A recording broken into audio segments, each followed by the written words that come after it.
Hello dear students, welcome back to our channel Gyan Lab. Now today we will continue the role of microbes in industrial production session. But before that, if you haven't subscribed to our channel yet, then please click on the subscribe button so that you can get regular notifications of our updated videos. Alright, thank you. Let's begin. Alright, so let's begin with our today's session. Antibiotics. Antibiotics start करने से पहले आपको ऊपर एक box दिया गया है, can you recall, जिसमें आपको पहला क्वेश्चन पूछा गया है व्हाट आर एंटीबायोटिक्स. इसका आंसर तो आपको अभी मिल जाएगा जब हम एंटीबायोटिक्स के बारे में पढ़ेंगे. लेकिन जो सेकंड क्वेश्चन आपको पूछा गया है, who discovered first antibiotic. Am I right? Yes, this is the first question, this is the second question, who invented first antibiotic. तो अब यहाँ पर एक डिस्कशन है. वैसे तो इसके दो आंसर्स हैं. पहला आंसर है सेल्मन वॉक्समैन, जो एक यूक्रेनियन अमेरिकन माइक्रोबायोलॉजिस्ट थे. उन्होंने एंटीबायोटिक्स ये वर्ड सबसे पहले यूज़ किया था. कि क्या नाम लिया मैंने? Salmon Voxman. This scientist he used the word antibiotic for the first time. Okay, but it is also said that Alexander Fleming was the first person to give the successful antibiotic penicillin. Okay, तो आपको अगर option exam में आया question कि who invented the first antibiotic, अगर दोनों options दिए हैं और इसके साथ कोई और ऑप्शन दिया है तो आप सेल्मन वॉक्समैन लिखेंगे. लेकिन ज़्यादातर टीचर्स, ज़्यादातर साइंटिस्ट क्या बिलीव करते हैं कि अलेक्जेंडर फ्लेमिंग ने फर्स्ट एंटीबायोटिक बनाई थी. तो कंफ्यूजन नहीं रखना है. अगर दोनों ऑप्शन है तो सेल्मन वॉक्समैन ही आएगा, क्योंकि father of antibiotics salmon Voxman को बोला गया है, क्योंकि ये पहले साइंटिस्ट थे जिन्होंने एंटीबायोटिक्स के वर्ड का यूज़ किया. लेकिन अलेक्जेंडर फ्लेमिंग को भी क्रेडिट दिया गया है क्योंकि उन्होंने एक्सीडेंटली पेनिसिलिन एंटीबायोटिक बनाई थी. तो अगर आपको ऑप्शन में अलेक्जेंडर फ्लेमिंग है तो आप अलेक्जेंडर फ्लेमिंग सेलेक्ट कीजिए. लेकिन अगर सेल्मन वॉक्समैन भी है तो आप पहले सेल्मन वॉक्समैन सेलेक्ट करेंगे. Am I clear? Shall we move ahead with the description of antibiotics? All right, now let us have a look about the theory of antibiotics. Okay, कि micro organisms की मदद से antibiotics कैसे produce कर सकते हैं. Production of antibiotics with the help of microbial organism. So antibiotics are probably the most important group of compounds synthesized by industrial microorganisms. मतलब अब तक हमने देखा वाइन प्रोडक्शन, मतलब अल्कोहलिक बेवरेजेस, और हमने देखा था organic acid, yes, production of organic acid, production of vitamins, और आगे भी जो भी हम प्रोडक्ट्स देखने वाले हैं, सेकेंडरी मेटाबोलाइट्स देखने वाले हैं माइक्रोबियल प्रोडक्शन के, उनमें से सबसे ज़्यादा इंपॉर्टेंट सिंथेसिस जो है अब तक वो है एंटीबायोटिक का प्रोडक्शन. माइक्रो ऑर्गेनिज्म से कोई चीज़ जो हमारे लिए बहुत ही ज़्यादा लाइफ सेविंग साबित हुई है, that is antibiotics. So antibiotics has a lot of importance when we talk about microbial production at industrial level. Okay, most antibiotics are secondary metabolites. आधे से ज़्यादा एंटीबायोटिक्स क्या है? ऑर्गेनिज्म का सेकेंडरी प्रोडक्ट है, मतलब सेकेंडरी मेटाबोलाइट है. It is not organisms main product but it is secondary metabolite. They have therapeutic importance. Antibiotic का काम क्या होता है? थेरेपी के लिए यूज़ किया जाता है, मतलब किसी के ट्रीटमेंट के लिए यूज़ किया जाता है. So they have therapeutic importance and are used in medical treatment. These are produced in small amounts by certain microbes. ये एंटीबायोटिक्स कुछ माइक्रो ऑर्गेनिज्म से बहुत स्मॉल अमाउंट में प्रोड्यूस होती है, स्मॉल अमाउंट में ऑब्टेन होती हैं, like bacteria, algae, fungi, which inhibit growth of other microbial pathogens. मतलब एक ऑर्गेनिज्म कोई ऐसी चीज़ बना रहा है जो दूसरे ऑर्गेनिज्म को बढ़ने से रोक रही है. Okay, so it is like inhibition. Okay, antagonistic activity. Therefore they are used in medicine. और इसीलिए हम क्या करते हैं, वो बोलते हैं ना, जहर ही जहर को काटता है. तो एक माइक्रो ऑर्गेनिज्म का प्रोडक्ट दूसरे माइक्रो ऑर्गेनिज्म को मार रहा है, इसीलिए हम इसको कहाँ पर यूज़ करते हैं? इसको हम माइक्रोबियल पैथोजन, मतलब इसको हम मेडिकल ट्रीटमेंट में यूज़ करते हैं. Therefore they are used in medicine. The antibiotics are anti fungal, antibacterial etcetera. ये जो एंटीबायोटिक्स होती हैं, ये एंटीबायोटिक्स नेचर में कैसी होती हैं? ये बैक्टीरिया के अगेंस्ट काम करती हैं, फंगस के अगेंस्ट काम कर सकती हैं, और अलगे के अगेंस्ट काम कर सकती हैं. लेकिन एक चीज़ है जिनके ऊपर ये एंटीबायोटिक्स काम नहीं कर सकती, वो है एंटीवायरल. एंटीवायरल एंटीबायोटिक नहीं है. एंटीबायोटिक का ही मतलब क्या होता है? Anti means against and biotic means living organism. तो किसी भी लिविंग ऑर्गेनिज्म को मारने के लिए जो केमिकल हम बनाते हैं, that is known as antibiotic. लेकिन ये वायरसेस को नहीं मार सकते, बिकॉज वायरसेस को पकड़ना ही अपने आप में बहुत मुश्किल बात है. और वायरसेस को अगर हमने ट्रेस कर भी लिया, ग्रो कर भी लिया, तो उनके ऊपर कौन सी चीज़ का असर हो रहा है वो भी आइडेंटिफाई करना बहुत ही ज़्यादा मुश्किल है साइंटिफिकली, अभी भी, आज तक भी. और इस वजह से एंटीबायोटिक्स को हम वायरसेस के अगेंस्ट यूज़ नहीं कर सकते हैं. क्योंकि मैं ये क्यों बता रही हूँ, क्योंकि आपका जो नेक्स्ट बॉक्स दिया गया है यूज़ योर ब्रेन पावर का, उसमें एक क्वेश्चन पूछा गया है, can antibiotics kill viruses? So no, antibiotics unfortunately can not kill viruses. Okay, all right.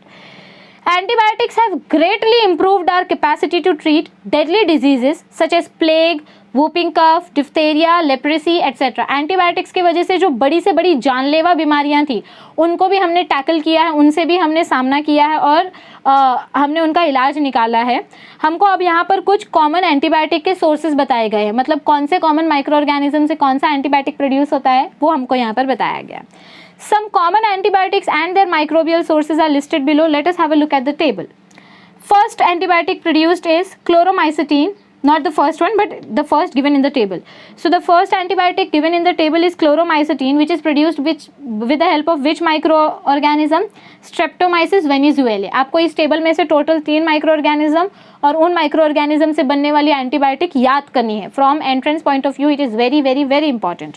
So Streptomyces venezuelae produces chloromycetin. Second, Streptomyces erythreus produces erythromycin. Third, Penicillium chrysogenum, इसको underline करो, ये 100% याद करो, इसके ऊपर कोई ना कोई एमसीक्यू क्वेश्चन आता है।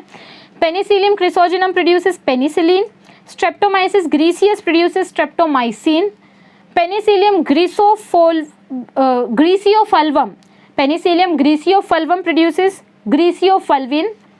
Bacillus licheniformis produces bacitracin and Streptomyces aureofaciens produces oxytetracycline और टेरामाइसिन। ये बहुत डिफिकल्ट कॉम्प्लिकेटेड नाम्स हैं, अच्छे से प्रोनाउंस करो, बोलकर प्रैक्टिस करो और इनकी स्पेलिंग्स को लिखकर प्रैक्टिस करो ताकि आपको ये याद हो जाए। क्या बोला मैंने?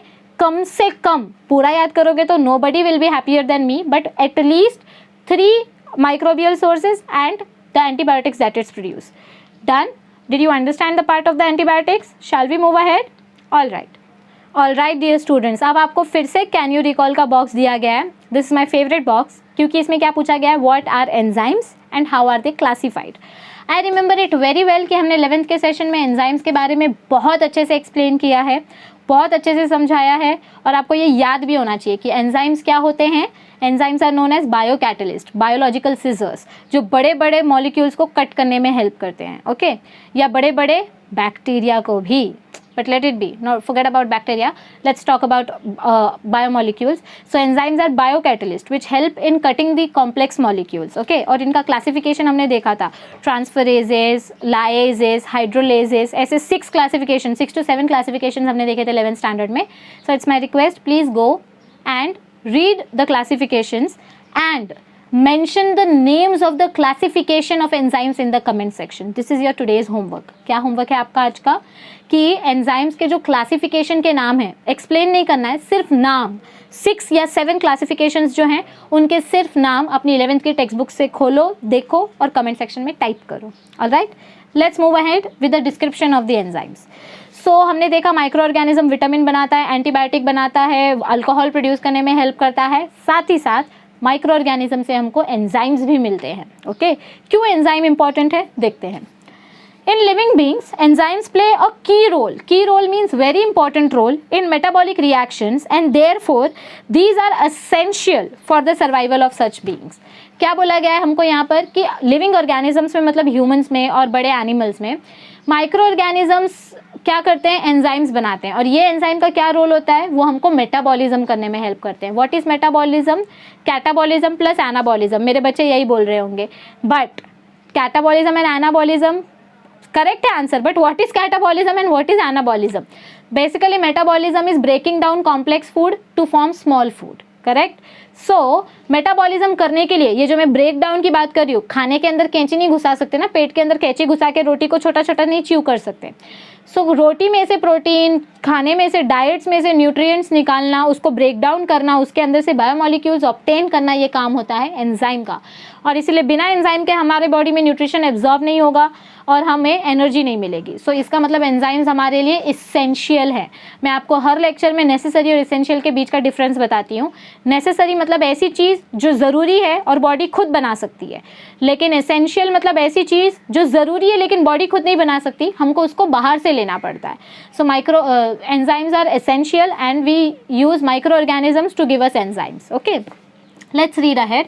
Enzymes are proteins but proteins always are not enzymes, ये statement आपको याद होगा। So enzymes are proteins known as biocatalyst, okay, because they they increase the speed of the reaction. Okay, so enzymes are proteins which are known as biocatalysts due to their ability to promote reactions more quickly. Enzyme क्या करता है, metabolic reactions को speed up कर देता है. So due to their ability to promote reactions more quickly at body temperature and more efficiently, many microbes synthesize and excrete large quantity of enzymes into the surrounding medium. क्या बोला गया है हमको यहाँ पर कि एंजाइम को काम करने के लिए बॉडी टेम्परेचर सफिशिएंट होता है. हाँ, कुछ एंजाइम्स होते हैं जिनको specific temperature, specific pH, specific environment चाहिए होता है, लेकिन मोस्ट ऑफ द एंजाइम्स अगर हम ह्यूमंस की बात करें तो वो बॉडी टेम्परेचर पे काम करती हैं, बेस्ट काम करती हैं. तो ये एंजाइम्स को हम माइक्रो ऑर्गेनिज्म से प्रोड्यूस करते हैं. माइक्रो ऑर्गेनिजम्स लार्ज अमाउंट में इंडस्ट्रियली इन एंजाइम्स को प्रोड्यूस करता है. Okay, using this feature of these tiny organisms, many enzymes are produced commercially. इतने छोटे छोटे से माइक्रो ऑर्गेनिजम्स में से हमको इतनी फायदेमंद चीज़ हो रही है, तो क्यों ना हम उसका इंडस्ट्रियल प्रोडक्शन करें. एंजाइम्स को लार्ज स्केल में प्रोड्यूस किया जाता है और उसका बिजनेस किया जाता है ताकि उससे इनकम आ सके, इकोनॉमी बढ़ सके. So they are produced commercially. These enzymes are, कौन से एंजाइम्स है, प्लीज नाम अंडरलाइन करो, आपको ये नाम 10-10 बार लिखकर प्रैक्टिस करनी है, it is very important. So these enzymes are amylase, cellulase. Amylase क्या करता है, शुगर को ब्रेक डाउन करता है, स्टार्च को. सेल्यूलेज क्या करेगा, पालक में जो सेल्यूलोज होता है उसको ब्रेक डाउन करेगा. देखो एंजाइम के एंडिंग में जो सफिक्स लगा होता है ASE, ये शॉर्टकट ट्रिक है पता करने की कि ये एंजाइम है. सो सेल्यूलेज क्या करेगा, सेल्यूलोज को ब्रेक डाउन करेगा. प्रोटीएज क्या करेगा, प्रोटीन को ब्रेक डाउन करेगा. लाइपेज क्या करेगा, आप बताओ, लाइपेज क्या करेगा, लिपिड को ब्रेक डाउन करेगा. पेक्टिनेज क्या करेगा, पेक्टिन शुगर को ब्रेक डाउन करेगा. और स्ट्रेप्टोकाइनेज क्या करेगा, yes, streptokinase helps in the break down of other substances which are known as sugars. Okay, कुछ ऐसे शुगर्स भी होते हैं जिनको स्ट्रेप्टोकाइनेज हेल्प करता है ब्रेक डाउन करने में. There are many more enzymes which you don't know, which we still don't know, which are present in the nature which scientists are still working on. Enzyme एक ऐसा field है, enzymology एक ऐसा field है जहाँ पर बहुत ज़्यादा स्कोप है. Okay, if you are interested in cytology and enzymology. Alright, आगे देखो नेक्स्ट पैराग्राफ में क्या बताया गया है.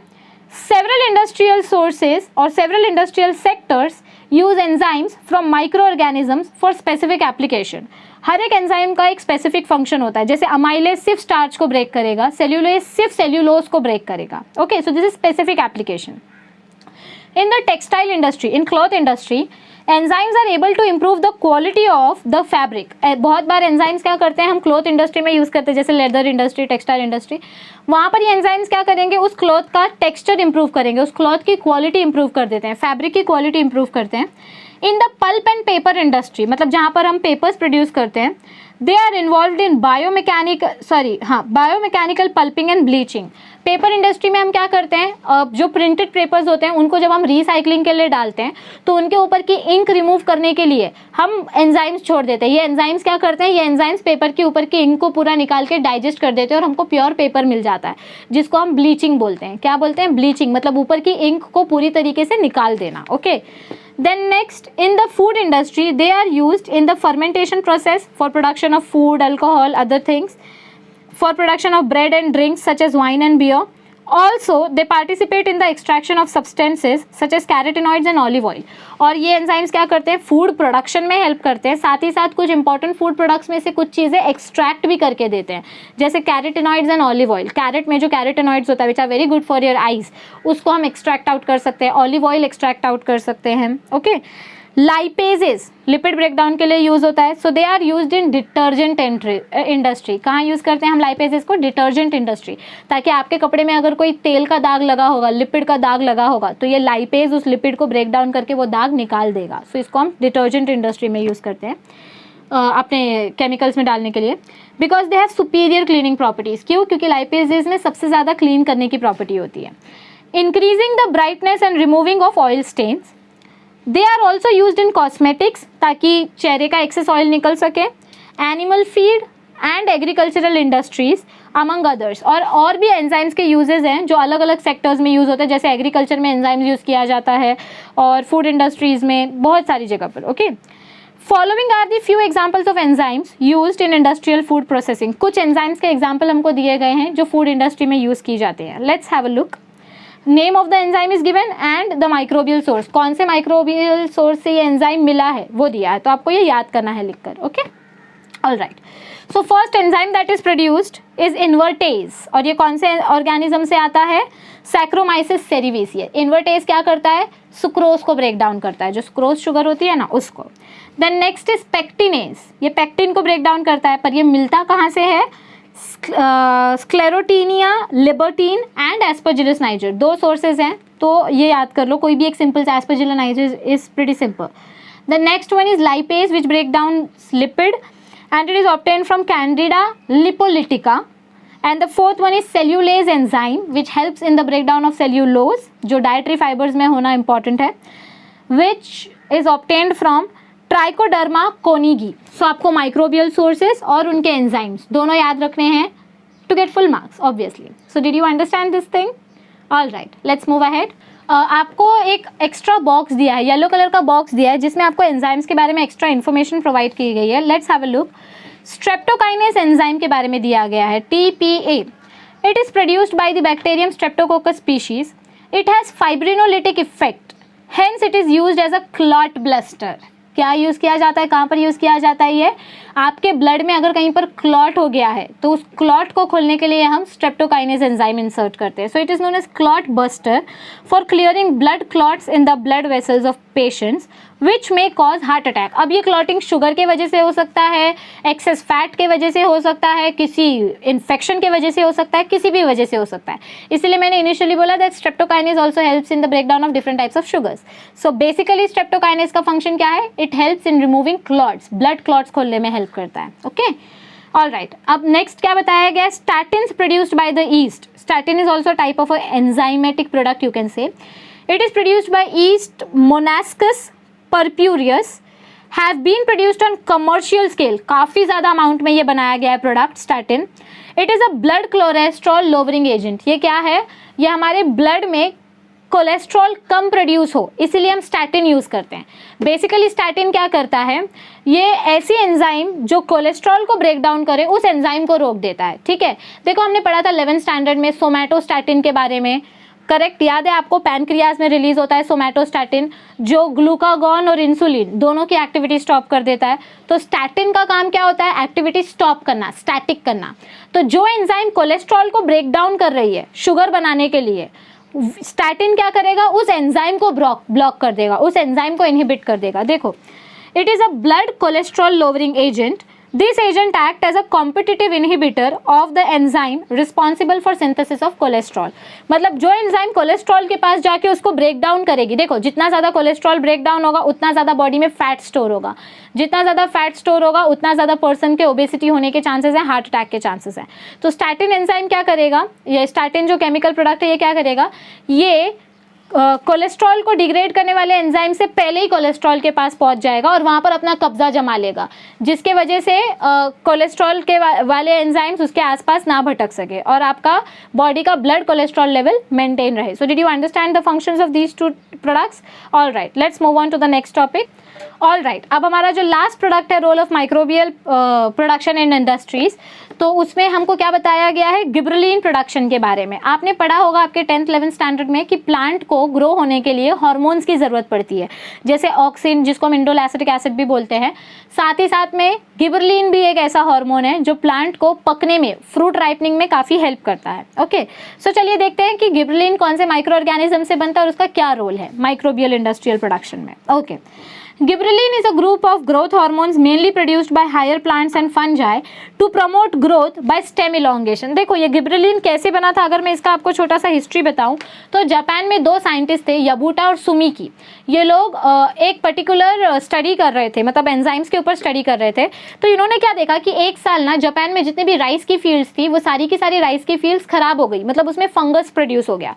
और उसमें क्या हुआ कि वो जो राइस की फील्ड्स, राइस की धान छोटी छोटी होती है, लेकिन ये फंगल इन्फेक्शन के वजह से वो राइस के स्टेम्स एकदम बड़े बड़े हो गए थे, एकदम लॉन्ग और येलो कलर के। ओके, तो ये फंगल इन्फेक्शन के बारे में जब उन्होंने ये सैंपल कलेक्ट करके लाया और उसके बारे में स्टडी करने की कोशिश की तो उनको क्या पता चला? Let's have a look. The first gibberellin was isolated by 2 Japanese scientists, Yabuta and Sumiki, from rice seedlings infected with fungus Gibberella fujikuri। उनको क्या पता चला कि ये जो फील्ड खराब हुई है, ये जो खेत खराब हुआ है, फंगस इन्फेक्शन जो लगा है, ये एक्चुअली गिबरेलिन प्रोड्यूस कर रहा था, जिसके वजह से राइस की स्टेम बढ़ गई। तो वो खराब नहीं हुआ, उसकी ग्रोथ एनहांस हो गई, राइस फील्ड्स की ग्रोथ बढ़ गई। हाँ, लेकिन उस टाइम पे फंगल प्रोडक्ट्स खाना ज़्यादा सेफ नहीं था, इस वजह से वो फील्ड को डिस्ट्रॉय कर दिया गया और न्यू फील्ड यील्ड की गई। बट तभी हमको फर्स्ट गिबरेलिन मिला हमको, ठीक है, फर्स्ट गिबरेलिक एसिड हमको इन्वेंट कर मिली, which was invented by Yabuta and Sumuki, 2 Japanese scientist. Okay, about 15 different types of gibberellins have been isolated till then. Gibberellins have many practical applications. Gibberellin का बहुत practical application है। सबसे पहला तो हमने देखा वो स्टेम को ग्रो करता है, तो कोई ऐसा प्लांट जिसकी हाइट छोटी है उसकी बड़ी करने के लिए हम उसमें गिबरेलिन इंजेक्ट कर सकते हैं। They are use to induce parthenocarpy, वो पार्थेनोकार्पी में भी हेल्प करते हैं। पार्थेनोकार्पी में क्या होता है, बिना फर्टिलाइजेशन के सीड प्रोड्यूस हो जाती है, correct. So they are also used in parthenocarpy in apple, pear etcetera. They are used in breaking the dormancy of seed. कोई सीड अगर बंजर हो गई है, बहुत ज़्यादा कड़क हो गई है, तो उस सीड के ऊपर के कोट को ब्रेक करना है। बेसिकली गिबरेलिन क्या करता है, किसी भी चीज़ को लंबा करता है। तो अगर हम ये गिबरेलिन सीड में इंजेक्ट करेंगे तो सीड अंदर से बड़ी होगी, अंदर से जब बड़ी होगी तो उसके ऊपर का कोट ब्रेक हो जाएगा, क्योंकि सीड को बाहर निकलना है। So it helps in breaking the dormancy of seed and also in inducing flowering in long day plants. और ये सीड क्या करते हैं, जो लॉन्ग डे प्लांट्स होते हैं, जो ज़्यादातर दिन के समय मतलब उजाले में उगते हैं, उनके अंदर जल्दी फ्लावर आ जाए, इसलिए भी ये गिबरेलिन हेल्प करते हैं। It helps in flowering and ripening of fruits. Okay, they are also use to enlarge the size of grape fruits. और जो आपने देखा होगा कि बहुत सारे बायोटेक्नोलॉजी की मदद से बड़े बड़े ग्रेप्स आते हैं मार्केट में, तो वो ग्रेप्स की साइज़ बड़ी करने के लिए भी हम गिबरेलिन का यूज़ करते हैं, क्योंकि नेचुरली ग्रेप्स बहुत छोटे ग्रो होते हैं, लेकिन अगर आपको बड़े ग्रेप्स मिल रहे हैं मार्केट में, मतलब इतना समझ लो कि इस फील्ड में गिबरेलिन ज़्यादा यूज़ किया गया है, जिससे ग्रेप्स की साइज़ बढ़ गई है। Did you understand about the application of gibberellin and how it was invented? Remember the name of Yabuta and Sumuki, 2 Japanese scientist. और कहाँ से ये गिबरेलिन मिला? Gibberellin fujikuroi. Underline the name and remember it. So are we done? Did you understand? All right dear students. So I hope कि आज का session आपको अच्छे से समझ में आया होगा, काफ़ी इंटरेस्टिंग था। We studied about antibiotics, we studied about gibberellin, okay? So and we studied about enzymes. आप एंजाइम्स के क्लासिफिकेशन का नाम मेंशन करना ना भूलें होमवर्क में, ये आपका होमवर्क है। 11th स्टैंडर्ड की टेक्स्ट बुक खोलना है आपको, बायोमोलिक्यूल्स वाले चैप्टर में मिलेगा आपको ये आंसर। वहाँ पर आपको एंजाइम्स के क्लासिफिकेशन दिए गए हैं, वो क्लासिफिकेशन देखिए और कमेंट सेक्शन में कॉमा डालकर अपने आंसर्स को मेंशन कीजिए। और अगर वीडियो अच्छी लगी है, समझ में आई है, क्योंकि काफ़ी ईजी थी, तो प्लीज़ लाइक बटन पर क्लिक कीजिए। फिर भी अगर कोई क्वेरी है तो कमेंट सेक्शन में बिना डरे, without any hesitation, clear your doubts. And it's a request, please share these videos as much as possible so that other students can also get the benefit of free knowledge. Alright? अगर next session देखना चाहते हैं तो आप please जाकर subscribe कीजिए हमारी channel को, क्योंकि सब्सक्राइब नहीं करेंगे तो आपको नोटिफिकेशन नहीं जाएगा और हमारी मेहनत वेस्ट हो जाएगी। So please click on the subscribe button to receive regular notifications and stay tuned for the upcoming session. Thank you. See you soon.